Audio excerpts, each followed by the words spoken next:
Yeah, hello, everybody. I'm so excited to have Stefan Kolle, the founder and the CEO of Futurelab, as a guest here today. Stefan, I know him for quite some years, and he's actually one of the pioneers of customer experience programs. For more than 15 years, him and his team have been helping their customers, their clients understand the needs of their customers, develop better customer experience, and actually draw profit from customers' loyalty and word of mouth. And what I really like about Stefan is that although he has worked with executives of companies such as Heineken, Philips, and Toyota, he's all about practical actions and getting things done. Today, we'll be talking about B2B customer programs that reduce churn and grow referrals and lifetime value. And Stefan, I'm so excited to have you on the show. Well, thanks for having me.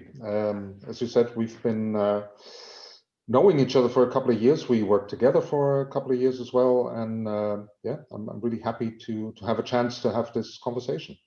Absolutely. So when actually it was you did it together with me, we did a study and I did it with a couple of other clients, and we studied altogether probably this year more than 300 B2B buyers. And we asked them how they find and evaluate B2B products and services. And one thing that, was kind of like always the same, we ask for referrals. And we all know, I think you and me, we all know that, of course, if you get a referral, it's like the best thing you can get, the best possible lead or a prospect that you can get when somebody comes via the warm referral. We also know that it's much easier to sell to an existing customer or to, let's say, prevent a customer from churning. But yet, I don't know many B2B companies who have a structured customer program in place. So why do you think that is, Stefan? But the thing is that many B2B companies, and particularly the smaller B2B companies, are, let's say, really coming from an engineering mindset. Okay. Let's make the best product in the world, and we start with a minimum value proposition and or minimum valuable product, whatever MVP. Build up from there, make sure that we have the best product, and then the customers will come by themselves, won't they? Particularly in German companies, we see this very strong because they have this incredible engineering background. But of course, there's many other companies out there delivering equal product value. So you really do need some kind of customer focus in there to be able to trigger those referrals. Because at the end of the day, yeah, we can all keep asking for referrals, but the best thing we get out of them is, yeah, here's a quote that you can use. Well, if you really enthuse a customer, he will proactively tell others about you. And to get from that one point, oh, I have a happy customer, a satisfied customer, to I have a really delighted customer, that's where you need to put a little bit more effort in than most companies are currently doing. Because again, they think, as long as I keep them happy, as long as I don't have complaints, everything is going to be fine. And everything is not going to be fine, particularly in these days where we see, I mean, we ourselves have the same issue if we try to communicate with B2B buyers. They get so much noise out there. It's very hard to get through to them, to get their attention. So yeah, you have to start thinking in a broader and more customer-centric way. You mentioned something very interesting, basically that the default is if the customer is not communicating that they are happy, but I guess that's not always the truth. Don't assume anything. Yeah. I mean, when we do, it's quite interesting actually. When we do a voice of the customer initial program, a pilot or something, you get a lot of reactions from within the company saying, oh, but look, he's saying everything's fine. That's a happy customer, isn't it? Or, hey, look, we're getting a very low response rate. You know, if everything is fine, people don't feel the need to respond. First of all, somebody not talking to you does not mean that they're happy or that they're unhappy. We're just dealing with different psychological profiles. Some people like to share and are proactive in sharing what they feel, and some are not. It has been done a couple of times in the past that companies really went all the way, talked to every single one of their customers, and pretty much, obviously with some deviation, but pretty much in all cases, you saw that once you get a 100% response rate, the scores, or the averages, or whatever you want to call it, matched what the smaller percentage of people gave. So if you have only 10% response rate, all that it means is that you have unengaged customers. It's not an indication that you have all happy customers who are not willing to share. And another thing here, and sorry for jumping back and forth, and please pull me back in line if I'm going off on too many tangents at the same time.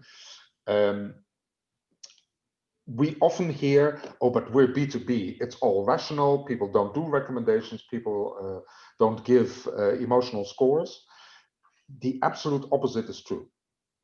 B2B is much more driven by emotions than B2C. At the end of of course, buying a car, there's a lot of emotion involved. Whether you buy Dash or Omo or whatever these washing powders are called in your country, whether you buy brand A or brand B is usually decided by whatever is on offer in the supermarket, even though those are the brands that really use emotion in their advertising. But in B2B, I mean, the biggest example that we all know, we all heard the statement of IBM, that nobody ever got fired for buying IBM. That's an emotion, that's triggering an emotional feeling of fear. Oh my dear, if I buy this product from this supplier, will it endanger my career? Or will it help me with my social standing? Will it help me with my career? Okay. And the same we see when we actually get the feedbacks from a voice of the customer. You get, oh, everything is fine, and it's an 8 in a NPS environment.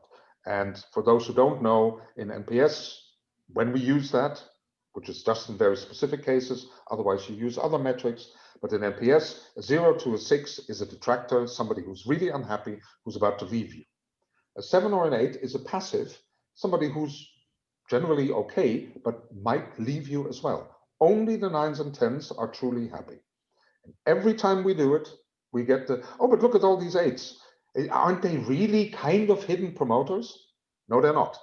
The promoters use 20 words to tell you how great the service was and how your product has really helped them improve their situation. And what John did last time that I spoke to him, he really saved my ass. That's how a promoter talks. And if you're doing it well, you can have 50 or 60 or 70% of your customers in those categories.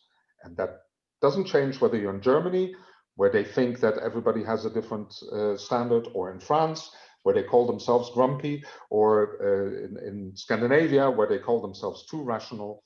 No. In any country, in any business, if you're doing well, you will get enthused customers that tell you in many words how enthusiastic they are, and who will tell you, and I did already recommend you.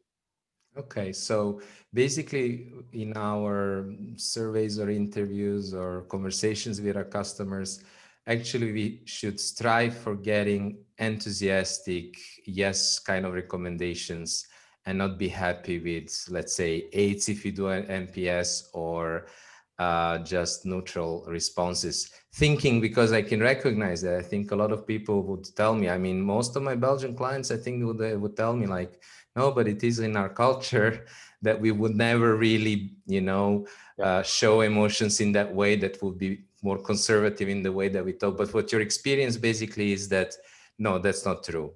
Like regardless of the culture, I know you've worked all over Europe at least. Yeah. I myself ran programs in 40 countries, and I can tell you, all things being equal, you get the same scores in different countries. All things being equal. I gave the example France. France we had 10 countries. All countries were doing really well except for France. The French said, oh yeah, no, but we French, we are so grumpy. We always give bad scores. Until we found out that there was a major difference, namely that they had included people who were in the middle of a complaints procedure in the database of customers. Now, whether you do that or not is a separate question. You can argue that it's a good thing or a bad thing, but the other countries hadn't. So the very simple reason that they had a 20-point lower score was because 20% of the database were people in a complaints procedure. Yeah. So we have not seen significant differences by country. You see differences between people giving a 9 or a 10. Americans are a little bit more likely to, when they're happy, they give a 10. Yeah. But that's the exact reason why in NPS and in many others, we really like to use that 0 to 10 scale, because it gives that nuance. That's a very important thing that we really give to those starting out in, let's start talking to our customers. Don't use the 1 to 3, 4, 5 scale, because there you lack that nuance. Yeah. And then you end up with a, on average, 4.3 of our customers say that we're good at logistics, and 4.4 says that we're good at delivery. So how do I prioritize? It can end you up with very bland results. While asking on a 0 to 10 scale with open questions, that's the baseline. If you want to start doing something, ask on a 0 to 10 scale, and it can be the recommendation question, but that's not always the best question. The recommendation question is great if you want to ask, how's your overall relationship with us? But for instance, it's a bad question if you're looking at, I just delivered something to you. Let me give you my experience, which I think a lot of people will share, that during the recent COVID times, like many people, we started ordering a lot more stuff online. So there was a period, I'd say April, May, where we pretty much literally every single day got a delivery, and most of them executed by Post, the Belgian Post. And that meant that every day, every next day, we got an email. We delivered a package to you. Would you recommend us? And it's a completely nonsensical question. And it's executed nonsensically. Because would I recommend you, Belgian Post, as a sender of packages based on how I, consumer, receive something? No, that doesn't make sense. Ask the Amazon shipping manager whether he would recommend you. Another question often asked is, how easy was it to do business with me? Does it make sense to ask me that? How easy was it to receive our package? I opened the door and there it was. Again, that's meaningless. The question they could ask me is, did we fulfill your expectations? And that's a question where I could have an answer. You said you'd deliver between 12 and 1:10, and you were there 1:15. Good enough. And the package was clean and unbroken. Yep, you fulfilled my expectations. So that's one of the key things to really understand: who do I ask and what do I ask at what time and at what time.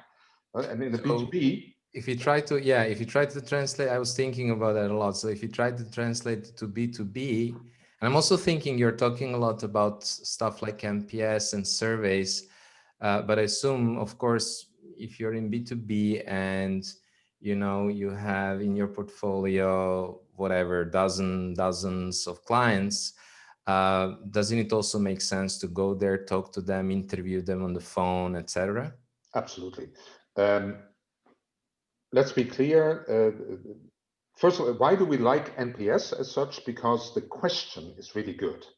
Now, how do you ask that question is a different topic. Okay. Now, if you have 12 customers, indeed, it doesn't make sense to send out 12 emails and maybe get 4 answers. It doesn't change the fact that you can still ask the question. I've just done exactly that for a company, a German B2B company with 15 customers. I mean, they're doing 40 million in turnover because they have big customers, but it's only 15 customers. So we just call them up individually. But I still start with the question, would you recommend us? Okay. Because the point is, that's a question that links to the emotions. And what are some other questions that you ask? Here, the kind of questions we asked here is, so basically, well, the interview starts with that recommendation question, and you can lead off from there. Mm-hmm. Okay, you would recommend, well, why? Mm-hmm. Yeah. Tell me why. Now, you're already 5 minutes into the interview because they just start talking. In most cases, they will say, well, the team is doing really well and they're absolutely delivering what I need.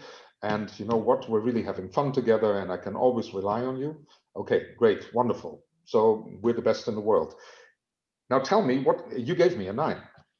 You gave us or them a 9. What should they do to get to a 10? And what other questions you ask, of course, depends a little bit on the industry and the environment and the kind of collaboration. I mean, in this particular situation, this is a company that is focused on contact center solutions. Now, typically, their counterpart is the head of the customers of the contact center, or even someone below that, a team lead or an IT lead. But in reality, they're actually having to deal with a lot of people within that organization. So one of the questions I'm asking there is, so how's the stakeholder management coming along? And it turned out to be a really good question.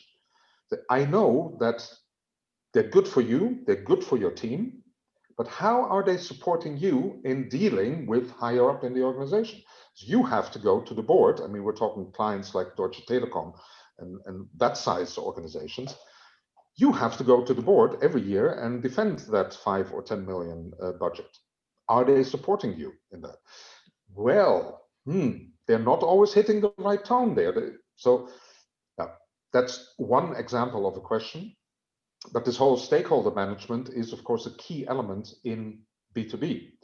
The B2B buying, complex buying situation only is getting more complex. Just the other week saw a number, maybe it was in your webinar, but maybe it was somewhere else, I don't even know, that where typically the team or the influencers on a buying decision used to be 10 years ago 5 people, now it's already 8. So map that out. You need to map out who are those influencers. And ideally, when you're doing as a slightly bigger company, or even in this case, you know, I mentioned Deutsche Telekom, I spoke to 6 people at Deutsche Telekom for those interviews.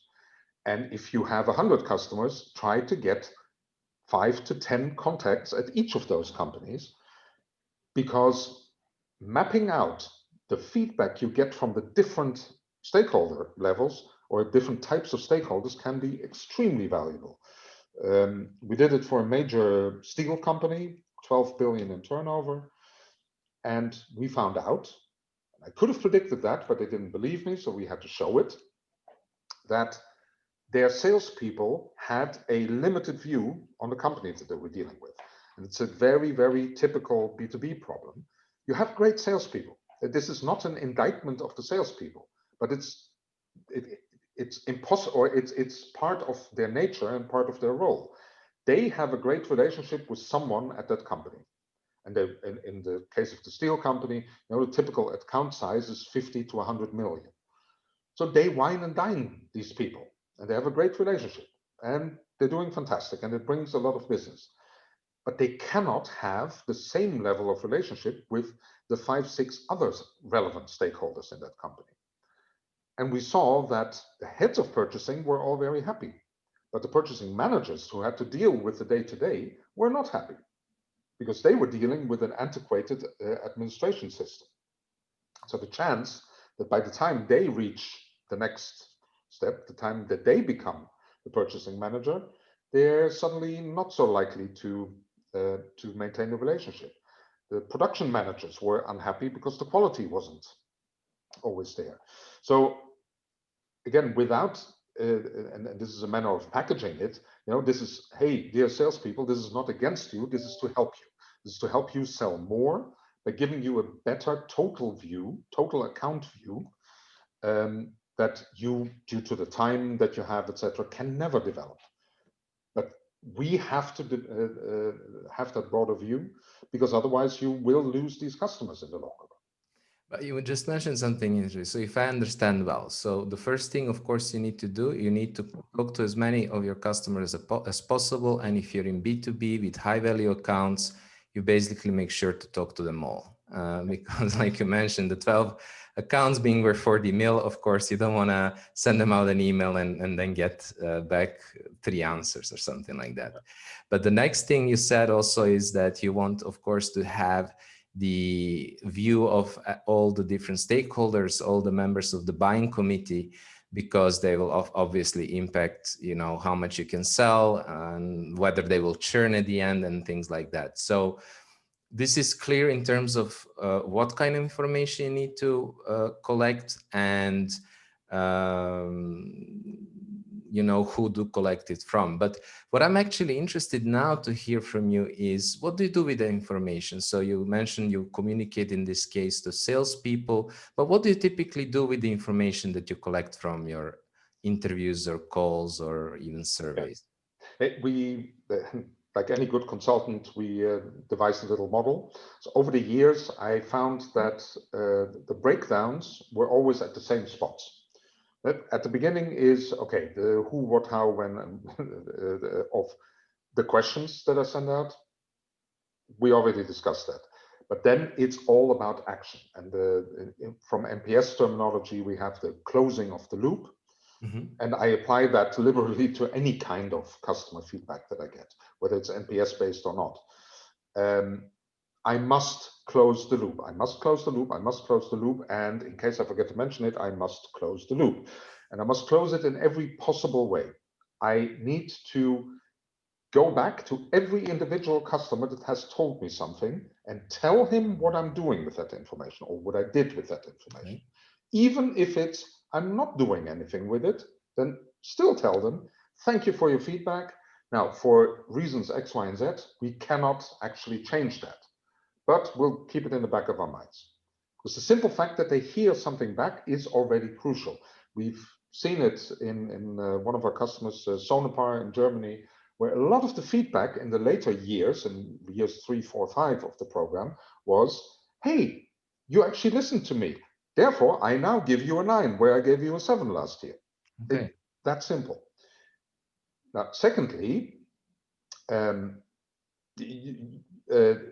action that you need to take is not just about calling them back and I heard you, but actually do something. Learn from what your customers are telling you and improve your processes, improve your customer interaction, mostly improve your communication. 80% of the feedback we get is communication related. You're not listening to me, you're not picking up the phone, you're giving me wrong information. We had a research with a building materials company in the UK. And before we started the pilot, the company said, oh, but we know the scores are going to be bad because right now we're having production problems or production ramp-up problems. We can't deliver quick enough. So we know the score is going to be bad. No, they already hedged their situation. What was the feedback we got from the customers? We know you're having production problems and we're not holding that against you. You know, we're companies, we know how things go wrong. What we hold against you is that you give us deliberately false information. You're telling me when I order that you're going to deliver in 4 weeks, while you know it's going to be 4 months. And I'm standing on the building location in the morning, expecting a delivery of a truck with panels, and it's not there. And I have a whole team sitting here waiting to install those panels. So it's the communication that's the problem. And it was a big eye-opener that your customers are quite understanding. They're B2B, they are companies, they know shit happens. But be honest and talk to them about it. Now, the other thing is, of course, once you got all that information, act upon it to drive sales. Yeah? Some of the companies I'm talking about, they just so happened we had several building material companies. If they give a 9 or a 10, but you see that their share of wallet is under 50%, literally call them up and say, thanks for the score, now buy more. Oh, well, yeah, actually, you're right. It can be that simple. The key then is, of course, to actually prove this to the organization. Again, and these are the steps, you must take them all if you want to make this a continuous success.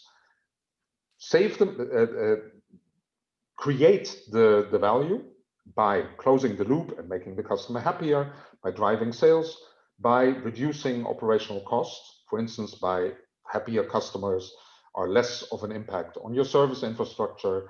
You can drop certain processes once you learn what really matters to your customers. So there's many ways of creating value, but then you need to prove that value. You need a simple ROI model to show to the rest of the organization, hey, this matters. What we're doing here is creating that value for the organization.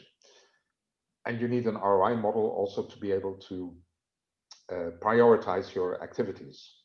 What do we learn? What matters? If you have 3 interviews, that's a little bit different than if you have 1,000 NPS feedbacks. If you're a SaaS provider, it's of course easier to have massive numbers of feedback, but still, what do we learn? How do we link that to the numbers? Look at the very basics. How much does a happy customer buy versus an unhappy customer? And second level, very simple trick to really get to the impact that we're looking at. What if, or how many potential new customers would a very happy and happy to recommend customer bring to us versus the angry customer? And we're not talking big research or whatever. Just sit down, think about from your heart, and then divide it by 4, just to keep it believable. In the automotive sector, we're saying 1 car per car that you own yourself. So if you're an unhappy customer, you only buy 1, and you influence 1 not to buy. If you're a happy customer, you buy 4 cars of the same brand, and you influence 4. B2B, it's a little bit more complex, but still you can put a number on it and go with your gut feeling. And based on that, you can then also start twisting your KPIs. So at the end of the day, customer retention or reduced customer churn. I just literally come out of a webinar where one of the godfathers of our industry, Joe Pine, said that he learned painfully over the past 20 years to talk about reduced customer churn and not increased customer retention, because increased customer retention apparently is not a KPI, while customer churn is a KPI. So that's the next battle. Do we have the right KPIs in the organization that actually support a customer loyalty? And finally, now we make the circle, we create the value, we capture the value, and now we communicate the value. We need to show to everyone in the organization why it matters what we're doing here, so that they become willing, but also skilled. We may need to teach people how to do this. We may need to show junior sales guys that it's about emotion and how they can support that emotion. And we need to make sure that everybody is able. Every consultant will tell you that there's one of these, there was a beautiful thread on the internet a little while ago. What's the one thing about your profession you don't want outsiders to know? Well, the one thing about my profession I don't want outsiders to know is just give your frontline full empowerment. Boom, we're done. Seriously, give them 100% empowerment to do whatever they think is right for the customer. They know what is right for the customer, and you'll be amazed how well they try to protect the interests of the company, because they know that if they start giving away thousands of dollars, that their company will not survive.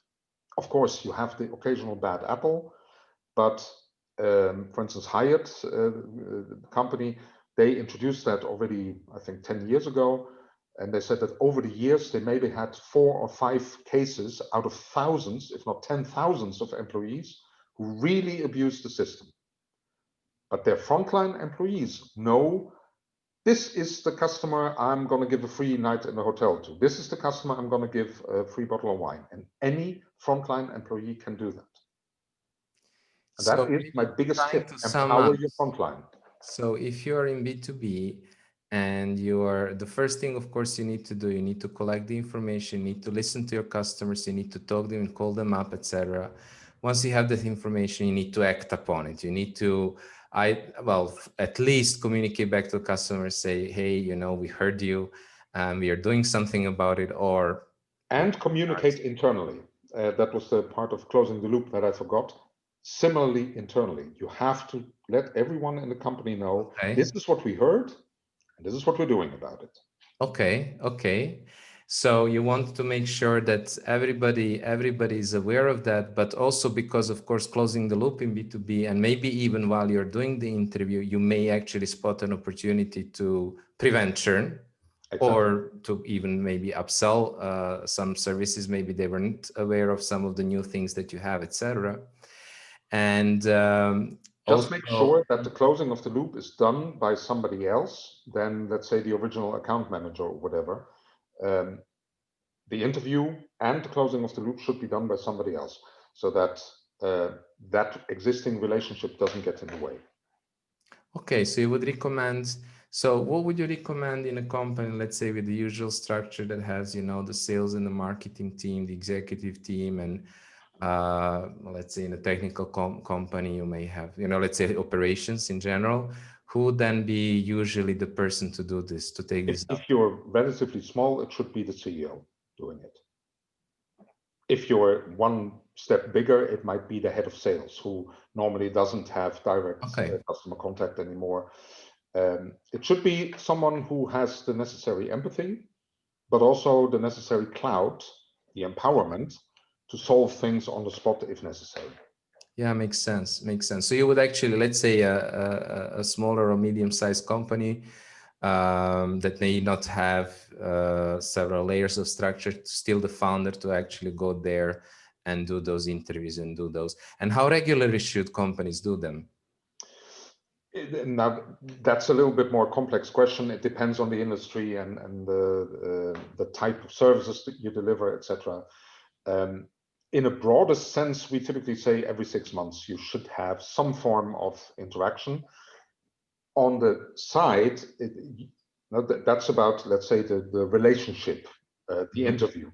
You can also have a touch point based thing.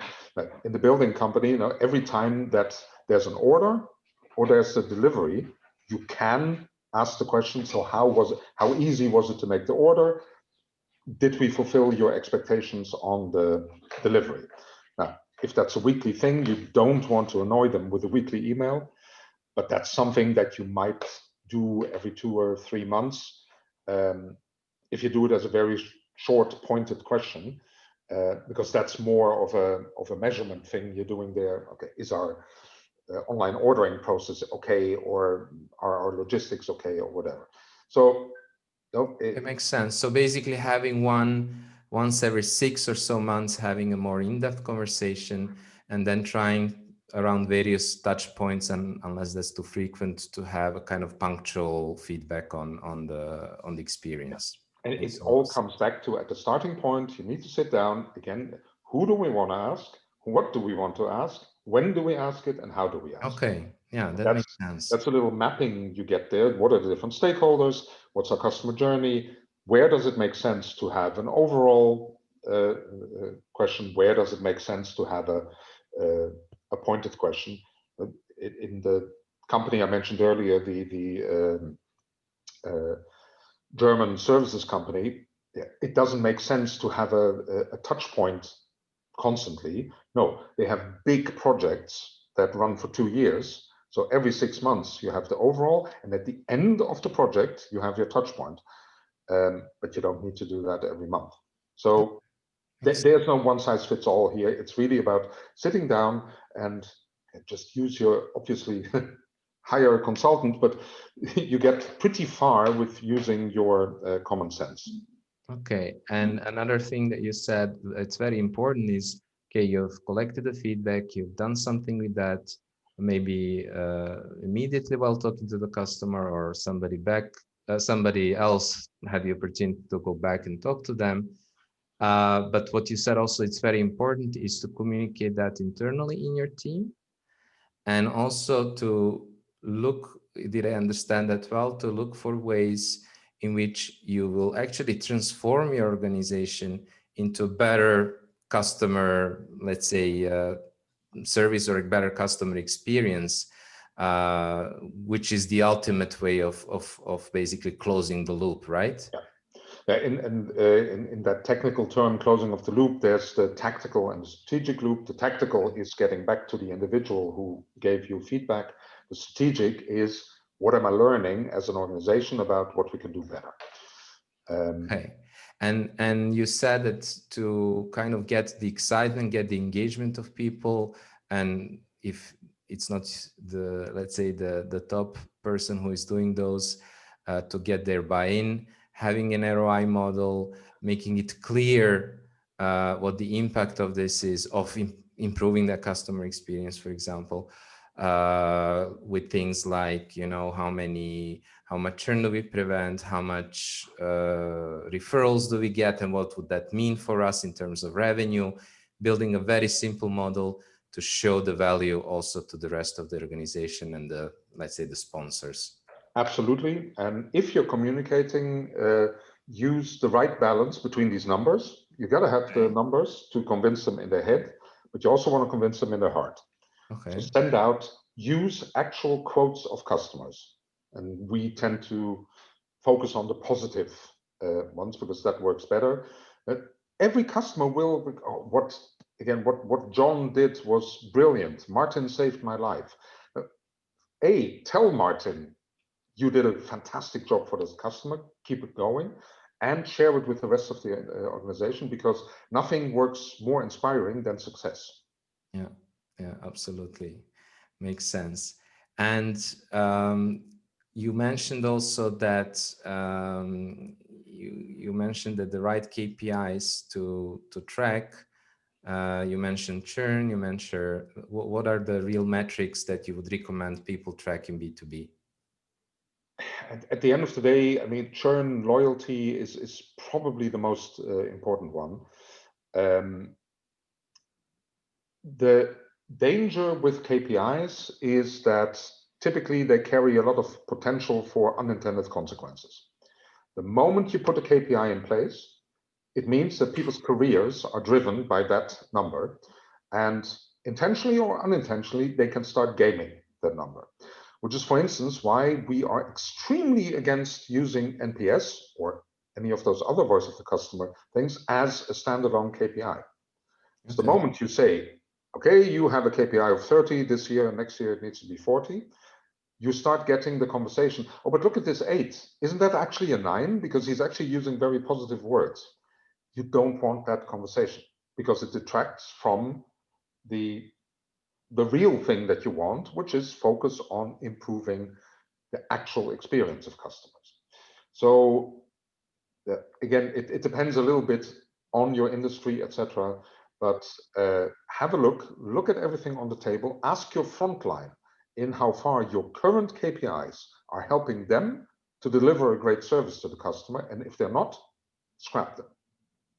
So, and work with them to come up with a new set of KPIs. And yes, that's at the end just a new style of balanced scorecard that we're talking about, but it's about what is on that balanced scorecard. And that should be things indeed like churn, retention, referrals, recommendations. NPS can be part of that, but it should be a truly balanced scorecard. that's what we see also in terms of sales and marketing alignment. If you have a metric like MQLs for marketing, and they just throw the leads over the wall, let's say, to sales, you're also getting skewed kind of results. I mean, what works the best is aligning their goals around revenue, because they're the revenue generating engine of the company. So what I'm hearing you say is very similar actually to align around the end goal that we are all trying to achieve here as a B2B. We know that happy customers are likely to stay longer, to buy more, to be less price sensitive, to be willing to recommend, to cause less service incidents, etc. So those are the kind of KPIs that you can start modeling with. Okay, maybe just as kind of trying to wrap it up here as well, and thinking about, um, can you give us maybe just a couple of examples of what companies could expect if they would, implement such a structured system, and maybe also the examples from your experience, but also perhaps also in how quickly they could expect to see some results. One of the beautiful things, one of the things I really love about starting with a blank sheet of paper with a voice of the customer system is that you can immediately create quick wins. Okay. Particularly in the B2B sense, because the one thing you will find is early defectors. You will find companies that are unhappy and are about to leave. But that simple fact, in a B2B context, typically if you manage to save one company, you probably already have paid the entire cost of the program, because customer value tends to be relatively high. So that's one of the reasons why I say just get going, and don't make it too complex. Start with asking all your customers, because the rest will follow from there. They will tell you where your major improvement opportunities are. And again, of course, we love to help with those kind of things, and we have more examples and a bigger toolbox than, because we've been doing it for 17 years. But if you're small and you don't have budget for getting outside help, just do it. Just start doing it. I'm actually using the Nike logo in my presentations. Just do it. Talk to your customers, listen to them, listen, and you will find very quickly very concrete examples. And I mentioned already earlier the just call them up if they gave you a 9 or 10 and say, shouldn't you buy more? That company, in the first year they started doing that, sold 40 million extra just with those phone calls. It's awesome. It's awesome. Don't rest on your laurels if you have good numbers. I mentioned the steel company. They got a pretty good NPS, all in all, 27% in total. Within their context, that was good, because they said, look, we know we don't have the best quality. No, we're a cheap volume provider. So they were actually relatively happy. But then we saw that the top accounts had a 40% NPS. Hey, look at that. Really good. I said, yeah, really good. But if you look into it, there were 8 of those top accounts with a joint profit margin of well over 40 million, who were in the detractor section. 40 million in profit. Your top 100 accounts is giving you a 6 or lower. If you lose one of those, no, that's the cost of your headquarter. So you're talking about big wins, and yeah, you Quick hear me wins. well Quick as wins well. versus big wins. Yeah. Also, forget about averages, especially in B2B. That just doesn't make sense, right? Really look. Averages don't make sense. Every individual account is worth enough to warrant really paying attention to it. Awesome, awesome. So thank you so much, Stefan, for, yeah, I know we could keep on talking about this. Yeah, you had so many interesting projects. I just wanted to just share something with people who are listening, and maybe some who will be looking at the recording. I wanted to share just one page on your website that you suggested people can go to find out more. And you said that, yes, it's the right one. Futurelab.net/inspiration. This is where you have shared a lot of the resources. I see some of the webinars. I think there was also one about customer experience in B2B. So you would recommend them to visit this page if they want to find out more? Absolutely. We're one of the old-fashioned ones who, for the time being, have an open access. You don't need to give us your email or whatever. There's a lot of material there, white papers, articles. We have a blog with 12,000 articles over the years. And again, the webinars, the presentations, they're all there for your access. Perfect. Perfect. I Enjoy. actually prefer it like that. I think in B2B sometimes it also doesn't make sense. What is that email worth? Sometimes that's just best to just give stuff away. That's awesome. Exactly. Thank you so much, Stefan. And yeah, My we'll pleasure. talk soon. Talk soon.